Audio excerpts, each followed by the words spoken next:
Обычно людям все равно, но казахи другие, так говорит о нас Лиза.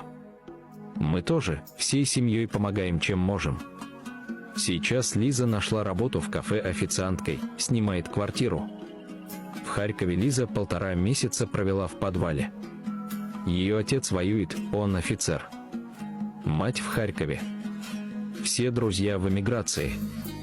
Недавно погиб ее друг, парень, нет, мужчина 19 лет. Он погиб, защищая свою родину. На глазах Лизы расстреляли женщину с 2 детьми. Женщина упала замертво, а дети разбежались, и никто не смог выбежать помочь им, потому что стреляли. Одноклассники служат. Все, кто может, служат в армии. Как сказал отец Лизы, мы или умрем, или победим.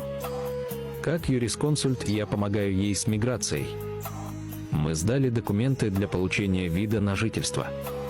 Это было нелегко ввиду ее личных обстоятельств, и не только. С сожалением я узнал, что условия для украинцев у нас жестче, чем для россиян. Людям, которые в одночасье лишились крова, всего привычного, что окружает людей в жизни, трудно и так в чужой стране. И как говорит Лиза, если даже Россия полностью захватит Украину, они уже туда не вернутся. Украинцы не живут в рабстве. Для украинца важна воля, свобода духа, дух. Как и для казахов. Война показала, что важно. Для меня важно не бросить друга в беде, и еще важнее показать детям пример, как должен поступать человек, когда у соседа беда. Друзья, если есть знакомые украинцы, которым нужна помощь в юридических вопросах, я на связи. Слава Украине! Слава Казахстану! Написал Диас Ахметов.